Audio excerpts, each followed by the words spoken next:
Здраво, ова е 347-то издание на Видеологија со Златко Ѓелевски, дигитален краток осврт за актуелни филмски остварувања, односно спонтана критичка анализа која е збир на први впечатоци илустрирани со подвижни слики. На денешниот репертоар е Емилија Перес од Жак Одијар, во кој станува збор за Рита, глумена од Зоe Салдана, која е адвокатка во голема фирма во која не го искористува незиниот севкупен работен потенцијал, со оглед на тоа што добива случаи за заташкување на криминалот на наркобосови, како што е и случајот со Манитас Дел Монте, глумен од Карла Софија Гарсон, шеф на картел кој со помош на Рита има намера да ја лажира неговата смрт со цел да може да го заземе новиот идентитет како жена.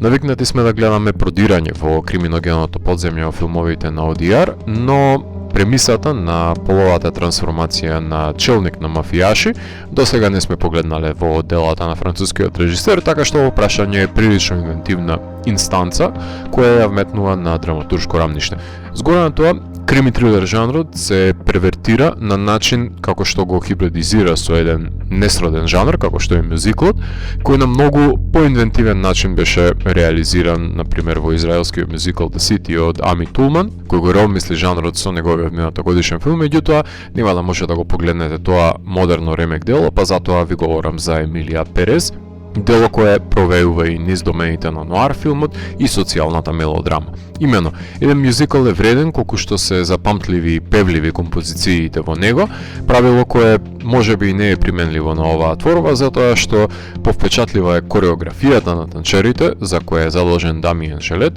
легендарниот кореографер на ремейкот на Суспирија на Гваданињо и Анима на Пол Томас Андерсон, отколку што е вредна музиката за напоменување, иако лавагинопластија не е за подрекување, но тоа не ја спречи Салдана секоја музичка точка да ја направи да биде енергична и воодушевувачка, па дури морам да признам дека една квази поп-панкерска точка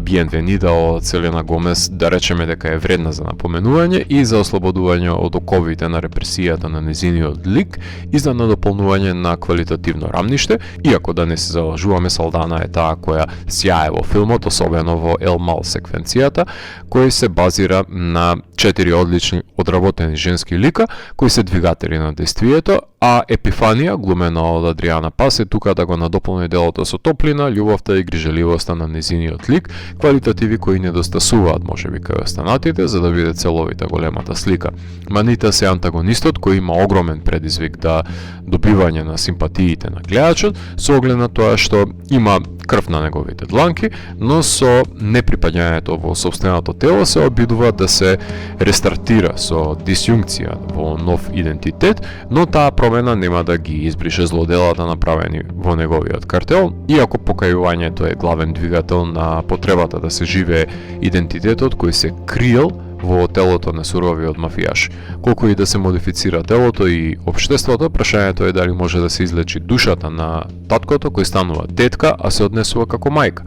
Максимализмот на творбата, каде се истакнуваат сите прекумерни чинители, кои на моменти допираат и до аспекти на кемп, и до кич, и до теленовели, стадиуми кои ретко кој артистички филм би ги допрел,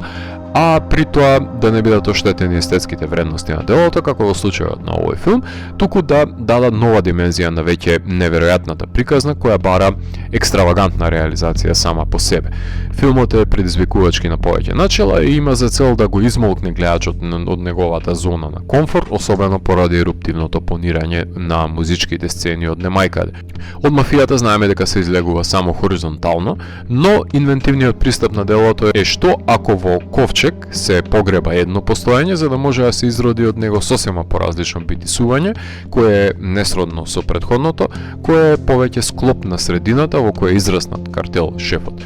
Оваа 25 милионска карневализација може на визуелно рамниште да се поравни и со Чикаго и со Мулен Руж, без разлика за тоа што нема музички композиции кои се двојат и би се вгнездиле во колективното несвесно, но исто така може да се впрегне една паралела и со Жак Деми и неговиот The Umbrellas of Чернбург, филмот на кој се цели да се достигне саканиот ефект на љубовниот занес на култниот филм Дострел, кој се разбира дека е недостижен, но обидот секако дека е за пофалба, бидејќи има Емилија Перес други силни аспекти аспекти како што е преобразбата на идентитетот која е во полза на смелиот филм. Како и Ерин Броковиќ, Джеки Браун, Глорија и други филмови кои го носат насловот на протагонистката, сме свесни дека ќе сведочиме на едно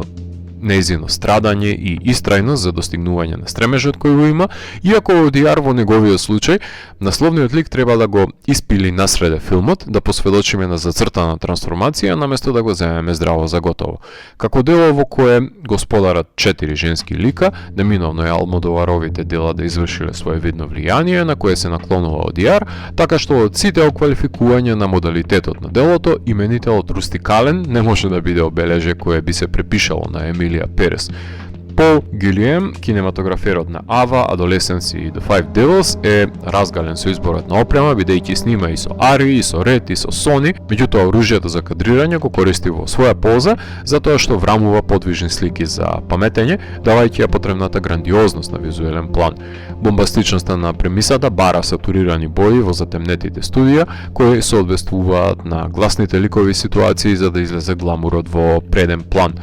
Мислам дека најсилниот аспект на техничко ниво е монтажата на долгогодишната соработничка на Одијар Жилиет Велфинг, која се обидува да ги држи сите тонални дигресии во една целовитост, која подразбира да се образува незапирливо течение, но исто така да се даде впечатлив ритмички темел, кој ќе го определи тактот во кој ќе се одвиваат жанровските премени, танцот на оружјето, ретко кој може да го занемари за неговата инвентивност, како и соодветен начин за делење на екранот и пропратна транзиција и дисолвирање на сцените. Кога е мюзикално прашање, да направиме една дистинкција помеѓу саундтракот, кој што е отпеан од Салдана, Гомес и Гаскоин, и останатите, се разбира, наспроти наменската музика, компонирана од Камил, од Рататуй и Клемент Дюкол од Анет, кои за да ја доловат протагонистката и мистичноста на скорот, соработуваат со еклектичниот мексикански хор, кој во комбинација со електронски соничен одек дава уникатен, очудувачки звук,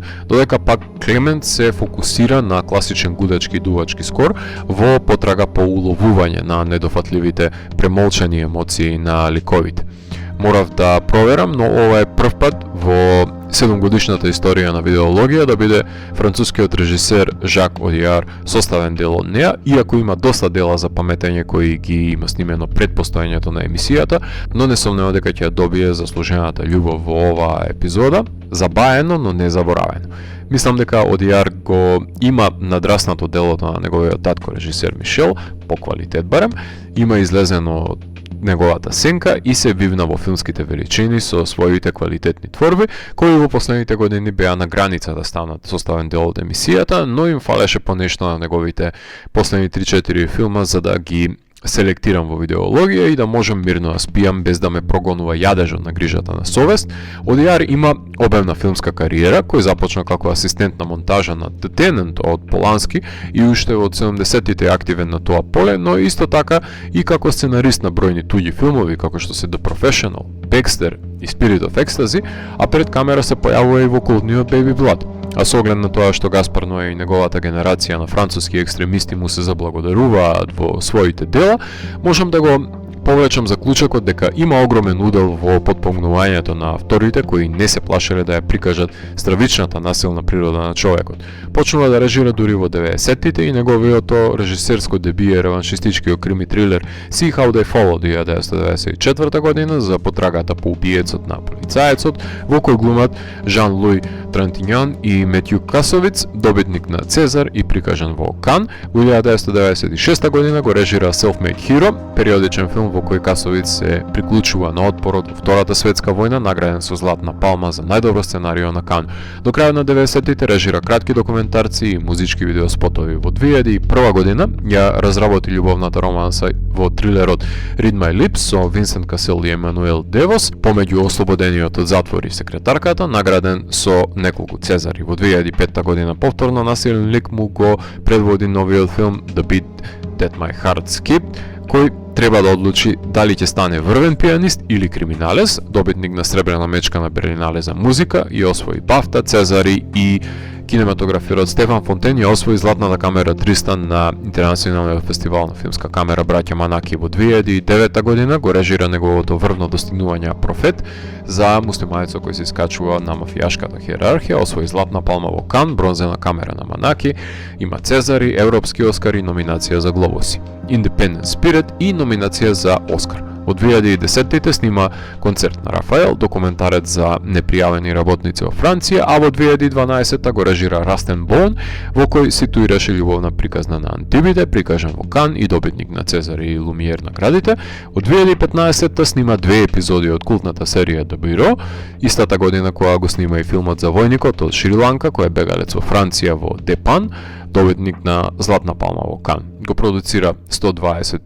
BPM и You Were Never Really Here, за кој ви говоре во видеологија, пред да го режира The Sisters Brothers од 2018 година за браќата Пиштолџи од Орегон, со Џон Си Рајли и Жоакин Феникс, добитник на Сребрениот лав во Венеција. Неговиот предпоследен филм е Парис 13 District, за трите девојки кои се заљубуваат во истото момче, со награден саундтрак во Кан и специјално напоменување од Чикаго. Во филмовите на ODR најзастапена е рожбата на трневитата љубов помеѓу ликови од диаметрално спротивни светови, која неретко процветува во криминогеното подземје, секогаш проследена со агенција на насилство кој еден од љубовниците ги поведува со себе, приложувајќи ја при тоа структурата и механизацијата на мафијашките кружоци во кои членува. Емилија Перес е првиот филм на ODR кој е снимен на шпански јазик. Секако дека најголемиот проблем ќе биде неубедливоста на самото сиже, но исто така за дел од гледачите ќе биде збунувачка жанровската легура и драстичниот скок помеѓу состојбите на ликовите и дисипацијата во тоновите, а верзија која најмногу се должи на некомпатибилноста на мюзиклот со останатите жанрови, меѓутоа ако се согледа како средство со кое се цели да се нагласи интензитетот на содействувањето на ликовите како такво, тогаш може да се забележат и придонесите кои ги нуди. Невообичаеност, која не е за сите, која не секогаш ги надоградува трилер аспектите со певливоста, но ако се прифати игривоста како код на филмот, полесно ќе се проголтава перската пилула која ODR ја сервира, барајќи огромно штедување на гледачкото искуство од аудиториумот, на што не се сите подготвени и со право. Смелите автори секогаш ќе бидат вреднувани многу повеќе во видеологија отколку авторите кои играат на сигурно. Филмот имаше својата премиера на Канскиот филмски фестивал, каде зема 3 палми за музика од жири и за ансамбл на актерките. Потоа беше награден на Palm Springs, Торонто и Камера Имаж, започнувајќи богат фестивалски живот во Товирајд, Сан Себастијан, Нью Йорк, Рио, Бусан, BFA, Чикаго, Стокхолм, New Horizons и многу други фестивали, доаѓајќи до 5 номинации во водечките категории на Европскиот Оскар, кои ќе бидат доделени утре. Не се сомневам дека некој од нив ќе припадне во нивните раце. Филмот е представник на Франција за интернационален Оскар, така што во исчекување сме да погледнеме дали ќе дојде од декемвриската кратка листа и се избори за номинација. Те и Wild Bunch го дистрибуираат во кино, на стриминг платформите го има на Netflix. Крими мюзикл наменет за смели гледачи кои може да сочувствуваат со ликовите кои не се задоволни во животната позиционираност во која ги затекнуваме и напевот е можност, барем за момент, да излеза надвор од преодредените телесни окови во обид да се живеат сопствените животи по своја, а не наметната нарав. Ако морам да го еволуирам, тогаш Емилија Перес од мене има 4 од 5. Доколку ви се допадна 347-то издание на дигиталната архива Видеологија, лајкувајте го видеото, споделете го и следете го каналот. Последете и поснатите рецензии на виртуелната полица. И благодарам за вниманието. Поздрав!